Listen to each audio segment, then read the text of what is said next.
स्वागत है दोस्तों आपका हमारे चैनल द यूनिक वर्ल्ड में। अकबर बीरबल की कहानी अंधे या देखने वाले।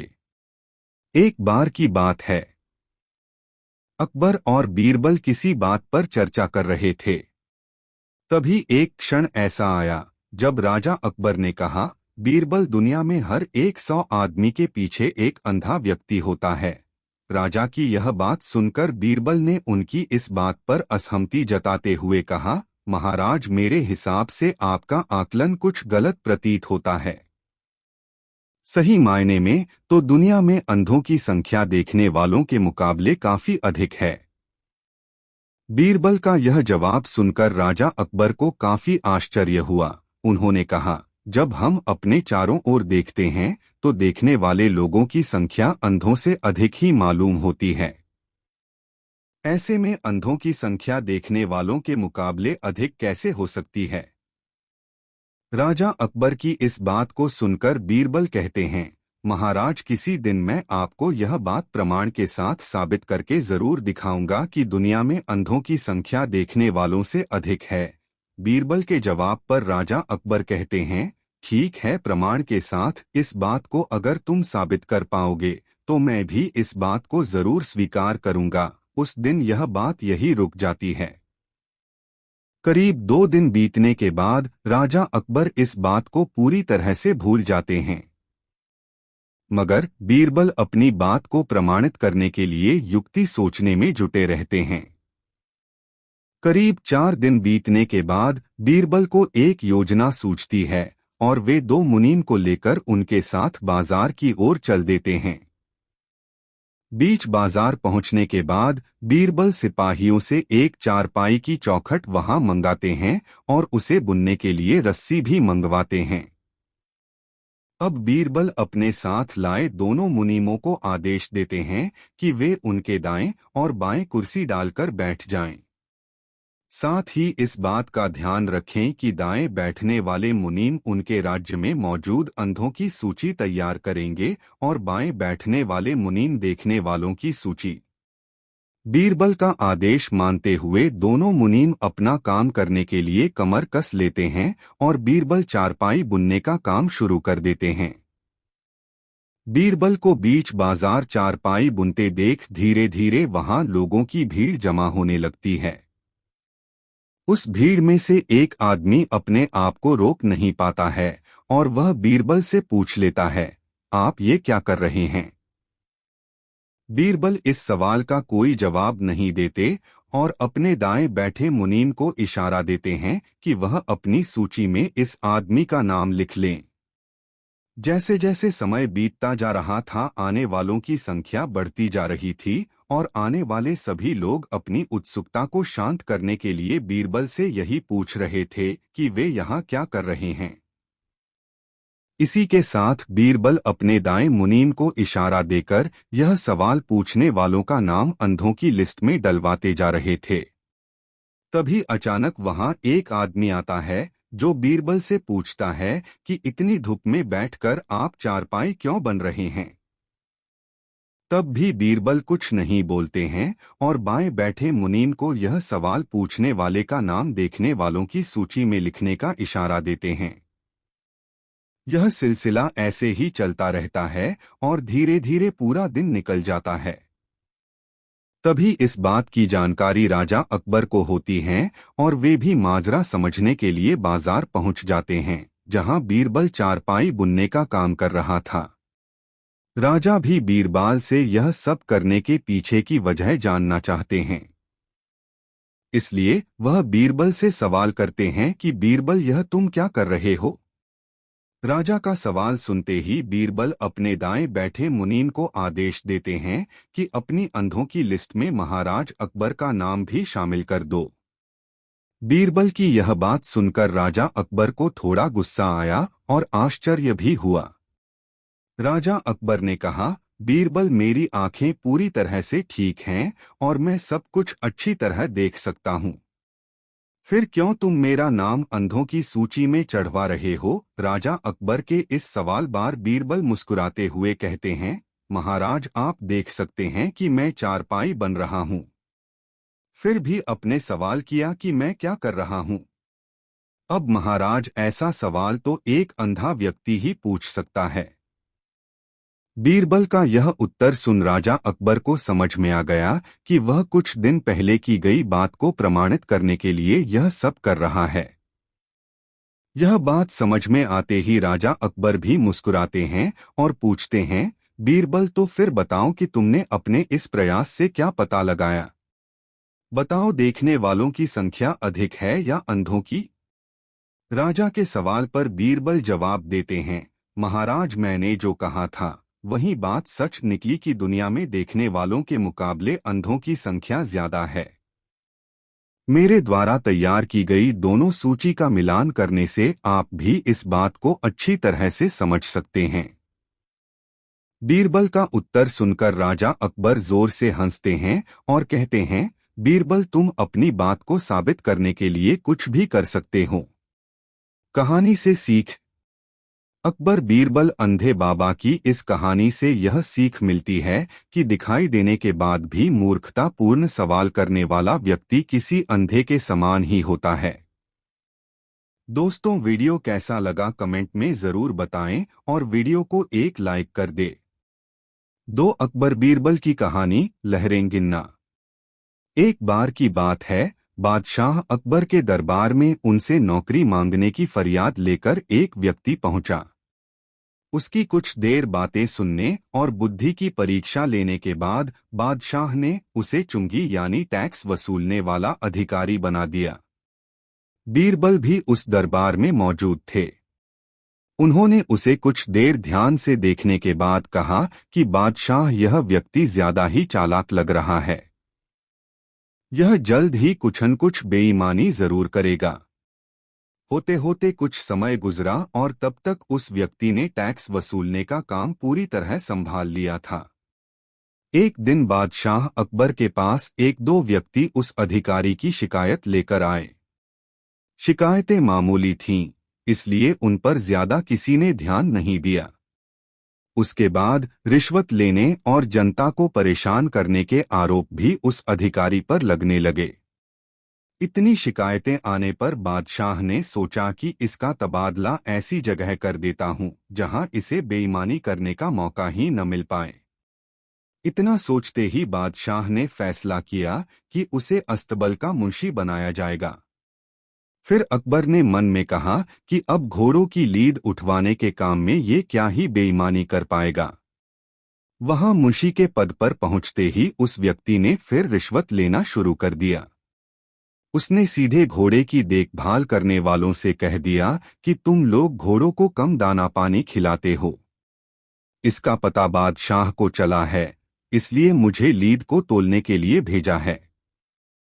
अब अगर लीद का वजन कम हुआ तो सबकी शिकायत बादशाह से कर दूंगा। इस तरह से उस मुंशी से परेशान होकर हर घोड़े के हिसाब से उसे 1 रुपये लोगों ने देना शुरू कर दिया। यह बात भी कुछ समय बाद अकबर तक पहुंच गई। उन्होंने मुंशी को सीधे यमुना की लहरें गिनने का कार्य सौंप दिया। फिर बादशाह के मन में हुआ कि अब यहाँ तो यह कोई बेईमानी कर ही नहीं पाएगा। कुछ ही दिनों में जैसे ही वो व्यक्ति यमुना किनारे पहुंचा तो वहां भी उसने अपना दिमाग दौड़ा लिया। वो नाव से सवारी करने वालों को रोक रोक कर कहता कि मैं लहरें गिन रहा हूं, ऐसे में तुम लोग यहां से नहीं निकल सकते हो। इसी जगह पर 2-3 दिन तक रुकना होगा। रोज रोज ऐसी बातें सुनकर नाव चलाने वालों ने अपने कार्य को जारी रखने के लिए उसे 10-10 रुपए की रिश्वत देना शुरू कर दिया। अब यमुना किनारे भी वो व्यक्ति खूब बेईमानी कर रहा था। 1-2 महीने में यह बात भी बादशाह तक पहुंच गई। तभी अकबर ने एक लिखा हुआ आदेश भिजवाया, नाव को रोको मत, जाने दो। वो व्यक्ति चतुर था, उसने बादशाह के आदेश वाले पत्र को नावों को रोको मत जाने दो कर दिया था। इस थोड़ी हेरफेर के बाद उसने अकबर का आदेश वहां टंगवा दिया। आखिर में उससे परेशान होकर बादशाह ने उसे नौकरी से ही निकाल दिया। तभी बादशाह को बीरबल की बात याद आ गई कि ये आदमी बेईमानी जरूर करेगा। तब उनके मन में हुआ कि मुझे उसे पहली गलती में ही कठोर दंड देना चाहिए था। कहानी से सीख। दुष्ट अपनी दुष्टता और बेईमान अपनी बेईमानी कहीं भी जाने पर नहीं छोड़ता है। दोस्तों, वीडियो को लाइक जरूर कर दे। 3 अकबर बीरबल की कहानी। अकबर बीरबल के सवाल जवाब। बहुत समय पहले भारत में महान मुगल सम्राट हुआ करते थे, जिन्हें बादशाह अकबर के नाम से जाना जाता था। अकबर के शासन में नवरत्न थे, जिनमें से चतुर बीरबल भी शामिल थे। बादशाह अकबर बीरबल से पहली बार जंगल में मिले थे। जब वह रास्त भटक गए थे, तब बीरबल ने उन्हें रास्ता दिखाया। उस समय बीरबल को महेशदास नाम से जाना जाता था। अकबर ने महेशदास का नाम बदलकर बीरबल रख दिया था। साथ ही बीरबल को विशेष सलाहकार के तौर पर अपने दरबार में नियुक्त किया था, क्योंकि बीरबल अधिक बुद्धिमान थे। वह अपने ज्ञान और चतुराई से हर सवाल और उलझन का हल निकाल दिया करते थे। बीरबल बेहद कम समय में महाराजा अकबर के चहेते सलाहकार बन गए थे। इस बात से उनके सभा के अन्य मंत्री और महामंत्री बीरबल से जला करते थे। यह जलन उनके साले मानसिंह को भी थी। इसलिए एक दिन मानसिंह ने बीरबल की परीक्षा लेनी चाहिए। उन्होंने बीरबल से 3 सवाल पूछने चाहे। महाराज अकबर ने भी बीरबल की परीक्षा लेने की अनुमति दे दी। आसमान में कितने तारे हैं? मानसिंह का पहला सवाल था कि यह पहला सवाल था। यह सवाल सुनकर बीरबल से जलने वाले अन्य दरबारियों को खुशी होने लगी। महाराजा अकबर भी सोचने लगे कि क्या बीरबल इसका जवाब दे पाएंगे। बीरबल ने मुस्कुराते हुए कहा, इसका जवाब तो बहुत ही आसान है, और दरबार में एक भेड़ को लाकर कहा, जितने इस भेड़ में बाल हैं, उतने ही आसमान में तारे हैं। अगर मानसिंह जी को अभी भी संदेह है, तो भेड़ के बाल और आसमान के तारे गिनकर तुलना कर सकते हैं। बीरबल की चतुराई देखकर बादशाह अकबर मुस्कुराए और कहा, क्यों मानसिंह जी, आप गिनकर तुलना करना चाहते हैं? धरती का केंद्र कहाँ है? मानसिंह का अगला सवाल सुनकर बीरबल ने तुरंत जवाब दिया, जहां आप खड़े हैं वही धरती का केंद्र है। महाराजा अकबर और अन्य दरबारी बीरबल के जवाब को समझ नहीं पा रहे थे। फिर जहां मानसिंह खड़े थे, वहां बीरबल ने एक रेखा खींचकर लोहे की छड़ी गाड़ दी और कहा, यही धरती का केंद्र है। अगर किसी को मेरी बात पर यकीन न हो, तो वह खुद धरती को माप सकता है। बीरबल की चतुराई देखकर मानसिंह सोच में पड़ गए थे। फिर मानसिंह ने एक पहेली को सुलझाने के लिए कहा। मानसिंह का तीसरा सवाल। एक परख है सुंदर मूरत, जो देखे वो उसी की सूरत। फिक्र पहेली पाई न, बोझन लागा आई न। बीरबल पहेली को दोहराते हुए उसके बारे में गौर से सोचने लगे। काफी सोचने के बाद बीरबल कहते हैं, यह तो बहुत ही आसान पहेली है मानसिंह जी, इसका उत्तर तो पहेली में ही है। इसका उत्तर आईना है, जिसमें आईने के सामने खड़ा इंसान एक सुंदर मूरत है। आईने में उसे अपनी सूरत दिखाई देती है। बीरबल ने मानसिंह के सभी सवालों का जवाब बड़े चतुराई से दिया। यह देखकर बादशाह अकबर बहुत खुश हुए और मानसिंह से कहा, क्यों मानसिंह जी, आपको आपके सवालों का जवाब मिल गया न? अकबर बीरबल की कहानी से सीख। इस कहानी से यह सीख मिलती है कि किसी भी सवाल का जवाब दिया जा सकता है। बस अपने दिमाग पर भरोसा होना चाहिए और संयम से काम लेना चाहिए। दोस्तों, वीडियो कैसा लगा कमेंट में जरूर बताएं और वीडियो को एक लाइक कर दे। 4 अकबर बीरबल और जादुई गधे की कहानी। एक समय की बात है, बादशाह अकबर ने अपने बेगम के जन्मदिन के लिए बहुत ही खूबसूरत और बेशकीमती हार बनवाया था। जब जन्मदिन आया तो बादशाह अकबर ने वह हार अपनी बेगम को तोहफे में दे दिया, जो उनकी बेगम को बहुत पसंद आया। अगली रात बेगम साहिबा ने वह हार गले से उतारकर एक संदूक में रख दिया। जब इस बात को कई दिन गुजर गए तो एक दिन बेगम साहिबा ने हार पहनने के लिए संदूक खोला, लेकिन हार कहीं नहीं मिला। इससे वह बहुत उदास हो गईं और इस बारे में बादशाह अकबर को बताया। इस बारे में पता चलते ही बादशाह अकबर ने अपने सैनिकों को हार ढूंढने का आदेश दिया, लेकिन हार कहीं नहीं मिला। इससे अकबर को यकीन हो गया कि बेगम का हार चोरी हो गया है। फिर अकबर ने बीरबल को महल में आने के लिए बुलावा भेजा। जब बीरबल आया तो अकबर ने सारी बात बताई और हार को खोज निकालने की जिम्मेदारी उसे सौंप दी। बीरबल ने समय व्यर्थ किए बिना ही राजमहल में काम करने वाले सभी लोगों को दरबार में आने के लिए संदेश भिजवाया। थोड़े ही देर में दरबार लग गया। दरबार में अकबर और बेगम सहित सभी काम करने वाले हाजिर थे, लेकिन बीरबल दरबार में नहीं था।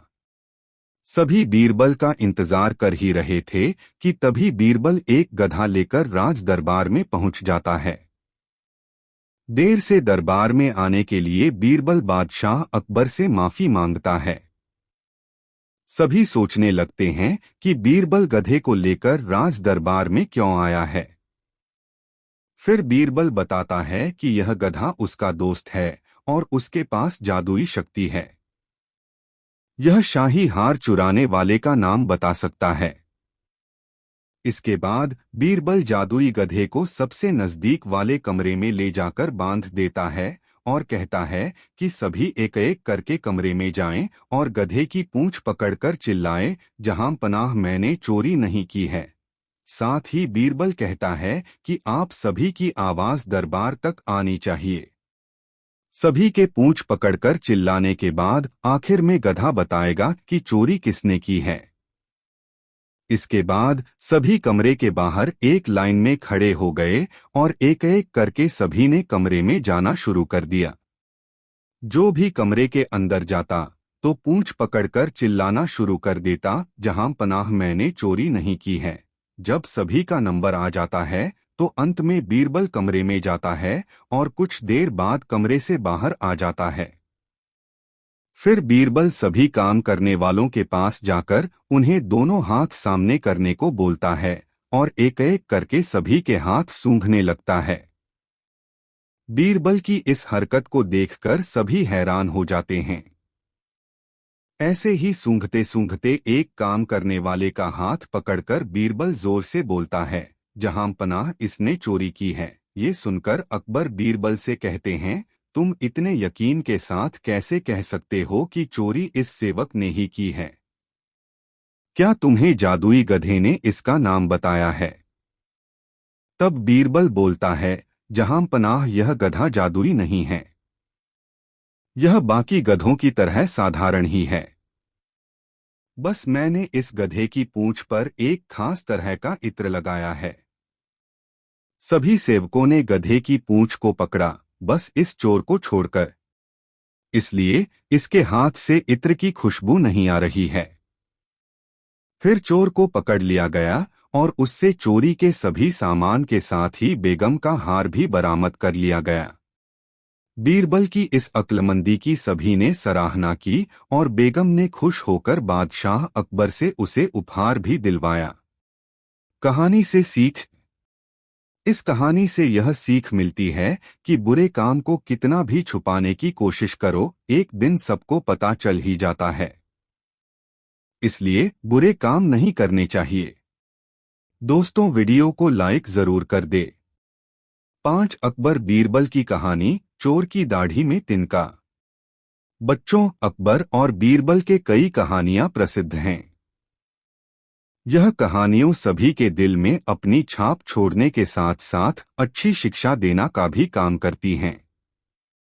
उन्हीं में से एक है चोर की दाढ़ी में तिनका। एक बार की बात है, बादशाह अकबर की सबसे प्यारी अंगूठी अचानक गुम हो गई थी। बहुत ढूंढने पर भी वह नहीं मिली। इस कारण बादशाह अकबर चिंतित हो जाते हैं और इस बात का जिक्र बीरबल से करते हैं।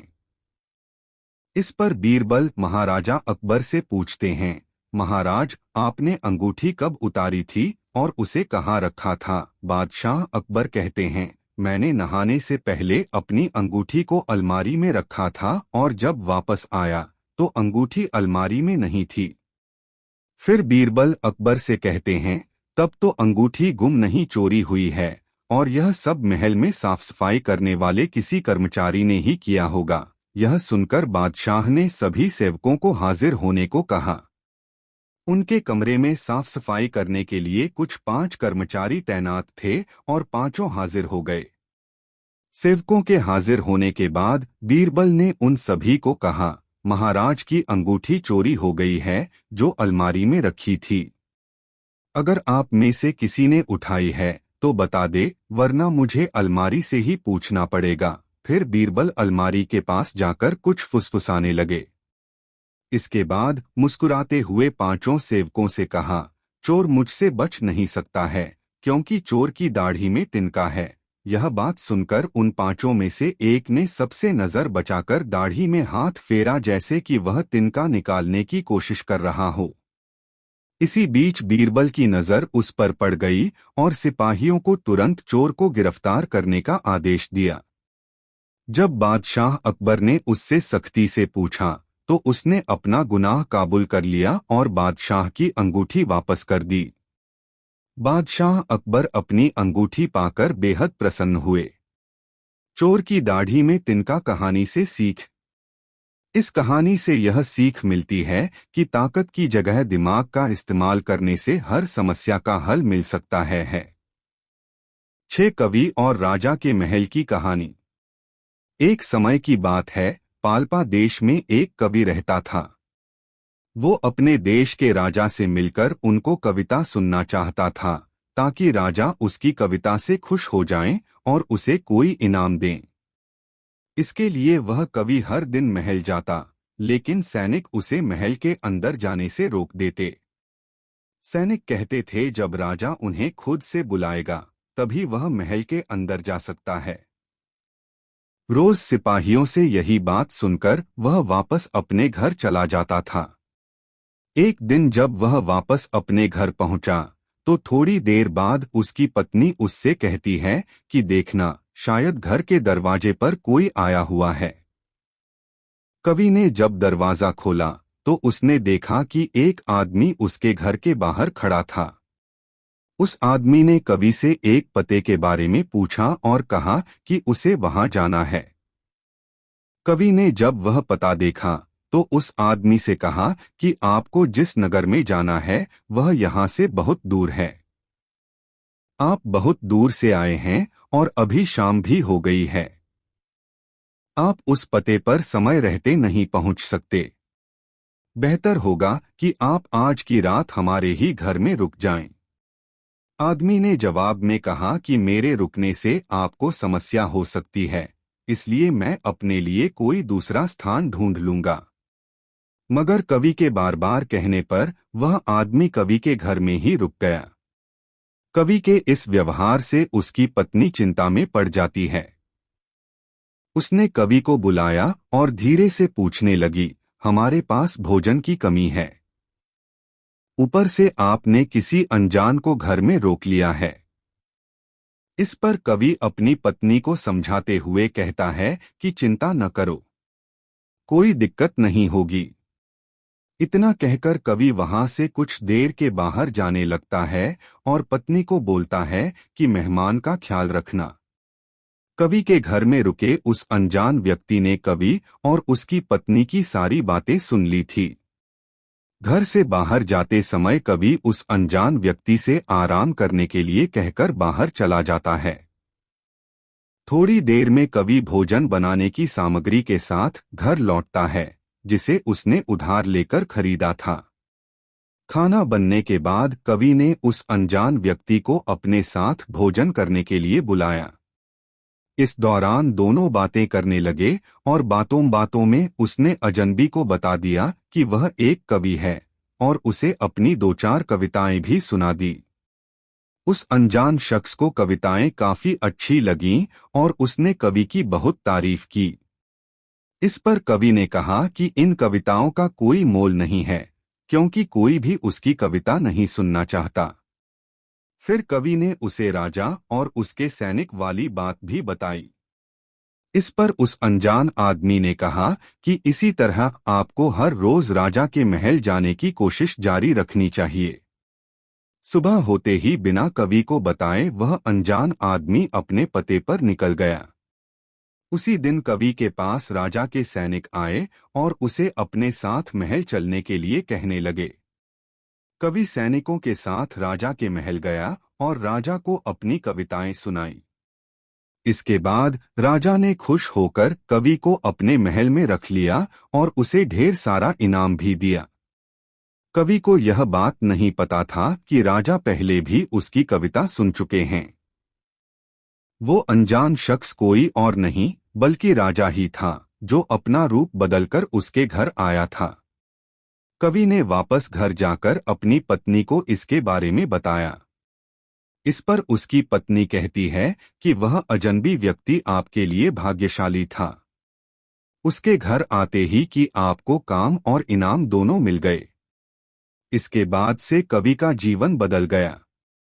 वह बहुत ही खुशहाली में अपना जीवन जीने लगा। कहानी से सीख। जिस तरह कवि ने अपने अच्छे व्यवहार से अपने बुरे दिन को खुशहाली में बदला, उसी तरह हम भी अपने नेक व्यवहार के जरिए अपनी परेशानियों को कम कर सकते हैं। दोस्तों, राजा रानी की कहानी सुनना चाहते हो तो कमेंट करें। यह वीडियो आपको कैसा लगा कमेंट में ज़रूर बताएं। हमसे जुड़ने के लिए हमारे चैनल द यूनिक वर्ल्ड को सब्सक्राइब ज़रूर कर ले और वीडियो देखने के लिए धन्यवाद।